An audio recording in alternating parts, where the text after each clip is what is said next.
तो पिछले हफ्ते फुटबॉल वर्ल्ड में बहुत कुछ घटा है और इन सब पर यानी कि इन सारे इंसाइट्स पर बात करने के लिए हमारे साथ मौजूद है ईश खेड़ा जो बात करेंगे हर एक छोटी मोटी बात पर हर एक सवाल उनसे पूछा जाएगा only on here on match की बात football edition with Ish.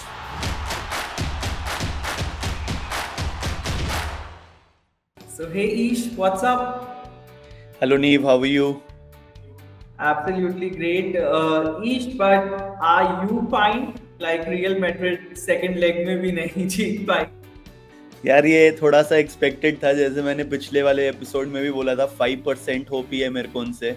And Arsenal came out very strongly and they won the even I mean the second leg also they ended up winning, so kudos to them and congratulations.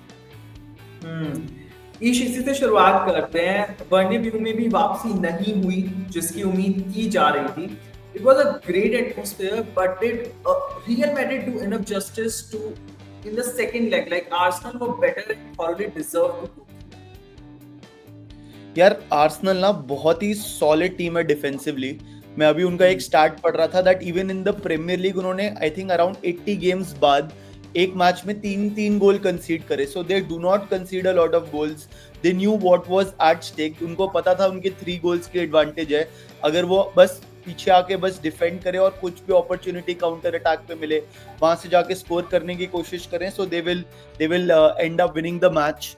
And again, the star performers Martin Odegaard, Declan Rice, Thomas Partey midfield full on domination.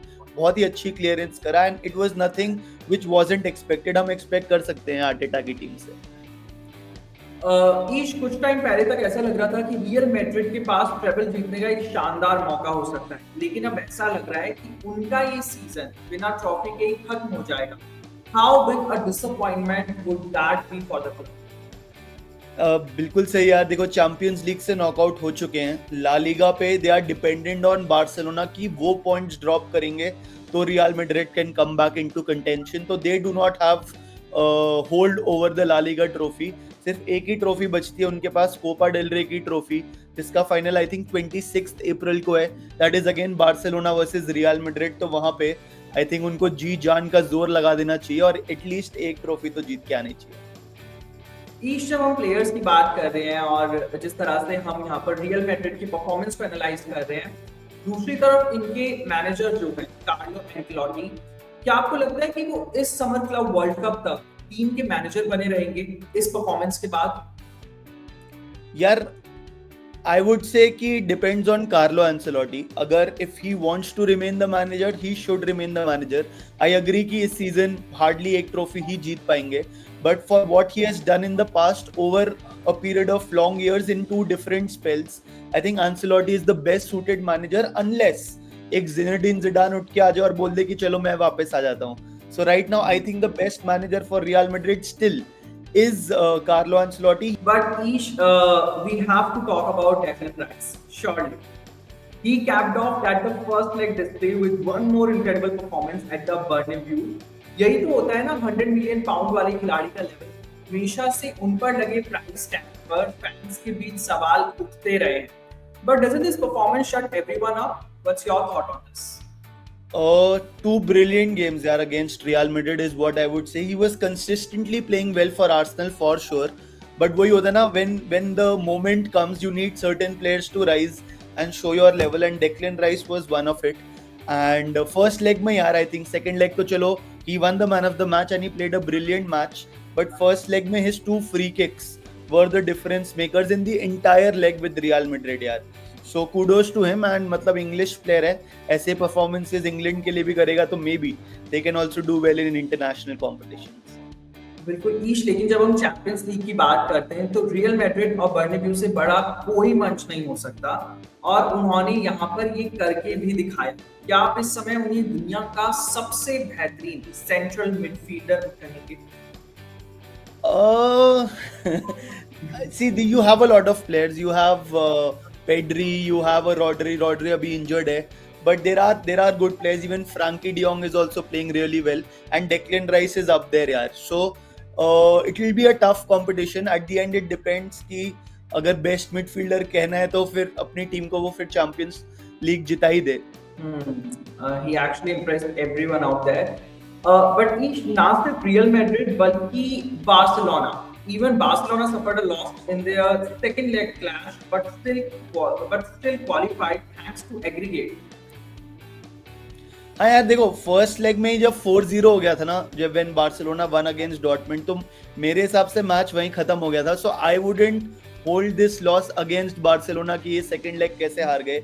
4-0 का aggregate था तुम्हारा, you played it, थोड़ा आराम से खेला तुमने, you were getting ready for the next match probably.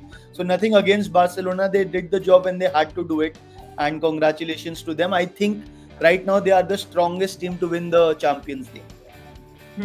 But Champions League में Barcelona को लेकर ईश एक पॉजिटिव माहौल था. ऐसा लग रहा था कि वो टाइटल जीतने के लीडिंग कंटेंडर्स में से एक है. But that defeat to Dortmund is a huge reality check. If they keep playing like that, Inter could really pose a serious challenge to them in the semi-finals. क्या आप अब भी बार्सिलोना को champions league का favourite मानते हैं? Yeah, I think Hansi Flick and this Barcelona team has played excellent football throughout the season, not just अभी last few moments में. ये वाला चलो again like I said, ये Dortmund वाला second leg I won't hold it against Barcelona, and I mean they are probably for me the strongest team right now, but nothing to take away from Inter Milan and Inzaghi. He plays that fluid 3-5-2 system, and वहाँ पे भी players है, Lautaro Martinez, Barella, Calhanoglu, वो भी crazy perform करे. In fact, they are winning the Italian league also. So it will be a very, very tough match. You cannot count Inter Milan out. They have a very strong defense as well. So while I think बहुत ही ज़्यादा intense chance होगा, अभी sitting here, I will give the edge to Barcelona. ईश, आपने अभी लोटारो Martinez की बात करी, तो he was exceptional over both legs at Inter beat Bayern. Is he the most underrated striker of this generation? You can call him यार, मतलब I don't think he gets the credit he deserves यार. अभी ये वाला match भी, last match जो Bayern के साथ खेला, over a period of 2 legs he was exceptional, scored the crucial goal when the team needed it. In fact, I think Inter Milan का भी top scorer है, if I'm not wrong. So he has had an exceptional season. उससे पहले वो Copa America भी जीता Argentina से, वहाँ पे भी top scorer था. तो I definitely think he deserves a lot more respect than what he gets. पिछले कुछ सालों में मार्टिनेज ने क्लब और अपने देश दोनों के लिए कमाल का परफॉर्मेंस दिया है, लेकिन फिर भी उनके बारे में उतनी बात नहीं होती जितनी होनी चाहिए. अगर इंटर चैंपियंस लीग के फाइनल तक पहुंच जाता है, तो क्या आपको लगता है कि वो कम से कम बैलन डॉर रेस में पोडियम फिनिश के लिए एक स्ट्रॉन्ग कंटेंडर बन सकते हैं? सी, अगर आप बोल रहे हो कि चैंपियंस लीग फाइनल भी खेल लेगा अगर वो, and he is winning the league with Inter Milan, so possibly it depends कि कौन सी टीम और खेल रही है उसके साथ champions league final. If say Barcelona is playing, then you would say यार why not Rafinha or why not a Lamine Yamal, तो वो देखना पड़ेगा कि कौन सी टीम के साथ खेल रहे हैं. But again it does, अभी sitting here I would say कि it is very open. जो भी टीम सेमीज फाइनल्स में अच्छा खेलेगी, उन्हीं के players I think will end up in the podium finish for the Ballon d'Or ceremony.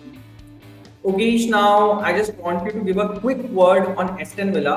They were so close to pulling off an incredible comeback against PSG. I think overperformed यार. They overperformed out of their capabilities. Again, a winter transfer window में they got some good transfers, but on loan, that is Asensio, Rashford. But over the entire season यार, I think they have played excellent football, and they should be proud of themselves. In fact, the second leg against PSG also, second match तो जीत ही गए थे, overall tie हार गए, but eventually I would congratulate them for the kind of football they have played. But Ish, what a special atmosphere at Villa Park as well. Certainly, Villa have done English football proud after returning to the Champions League. हालांकि उन्होंने अभी तक premiere league के top 4 में जगह पक्की नहीं की है, and the race for the same is quite tight. क्या आपको लगता है कि उनाई एमरी और उनकी टीम अगले सीजन के लिए फिर से चैंपियंस लीग के लिए क्वालिफाई कर पाएंगे? यार अगेन अभी प्रीमियर लीग टेबल काफी क्लोज है, एंड एक या 2 matches, I think around 6-7 matches are remaining. तो अगर कोई भी टीम जो 5th पे हो, जो 6th पे हो, अगर एक मैच भी हार जाए and then Aston Villa wins, they have a strong chance. But right now I think they are at the 7th और 8th पोजीशन, तो थोड़ा सा मुश्किल लग रहा है मेरे को. बट उनका team is quite solid, and if given that, वो again it depends on other teams dropping points for them to gain their entry into the top 4. So देखते हैं क्या हो सकता है. In fact, this season Premier League की 5th team भी qualify करेगी Champions League के लिए, so that increases their odds. But it's how you finish. All the teams, not only Aston Villa, all the other teams who are in the 6th, 7th, 8th, 9th position, how do they finish, and that will decide their fate into the Champions League next season. Okay, now it's the time for the last question of this episode. और ये बहुत मुश्किल होगा आपके लिए, I am sure. तो उससे पहले मैंने एक डिस्क्लेमर आपको दे दिया है. तो अब जब चैंपियंस लीग की सेमीफाइनल की डेट्स कंफर्म हो चुकी हैं, तो आर्सेनल और पीएसजी आमने सामने होंगे. वहीं इंटर का सामना बार्सिलोना से होगा. What are your predictions for these games? बहुत ही ज्यादा टफ है और बहुत ही ज्यादा इंटरेस्टिंग है यार. देखो, अब now the team which I was supporting that is also out, तो मैं एज अ न्यूट्रल देखूंगा. Again right now sitting here, just intuition से जा रहा हूं मैं, कोई स्टैट्स और डेटा नहीं देखा. सो आई थिंक आर्सेनल पीएसजी में may be Arsenal will have the upper edge with that mentality of beating Real Madrid even at Santiago Bernabeu, and Arteta is hungry for success. अभी तक वो premiere league title नहीं जीत पाया, but this is the closest he will ever come to win the Champions League. So I will give an edge to Arsenal against PSG. And like I said यार कि Barcelona for me it's Barcelona's Champions League to lose. So with the Barcelona वाला match, I will give the edge to Barcelona. So maybe Inter Milan Barcelona में Barcelona wins. Arsenal and Barcelona, these are your two picks, है ना? Yeah. लेकिन थोड़ा सा और depth में जाएं तो आपको क्या लगता है ये टीम्स फर्स्ट लेग के मैचेस में किस तरह की स्ट्रेटजी अपनाएंगी और ये क्लैशेस किस डायरेक्शन में जा सकते हैं? यार again completely different style of play होगा और कंप्लीटली डिफरेंट अप्रोच होगा. डिपेंड्स कि कौन सी टीम का होम मैच है. If Arsenal is playing their first match at home, they will try to replicate जो उन्होंने रियल मैड्रिड के साथ किया था. PSG का भी कॉन्फिडेंस यार, they knocked out Liverpool which is a big team to knock out, probably one of the best teams going from the group stage to the knockout phase. So it depends कि किस team के home पे match है. It depends कौन से players fit है, and then at the end of the day उस दिन पे या उसके एक दिन पहले is when you choose the best team and decide the approach as to how you want to tackle the opposition style of play. देखना होगा कि ये टीम्स क्या स्ट्रैटेजी अपनाती हैं, बट ईश ने अपनी प्रेडिक्शन दे दी है. Arsenal and Barcelona, we remember this. So Ish, that's it for today. एंड आने वाला हफ्ता बहुत हैपनिंग रहने वाला है, तो उस पर हमारी नजर रहेगी और आपको एक बार फिर से लेकर आएंगे मैच के बाद फुटबॉल एडिशन पर, जहां पर आपसे बहुत सारी बातें होंगी. Thank you so much Ish for joining us and giving us your valuable insights for today. Thank you Neev, it was fun. Thank you for having me.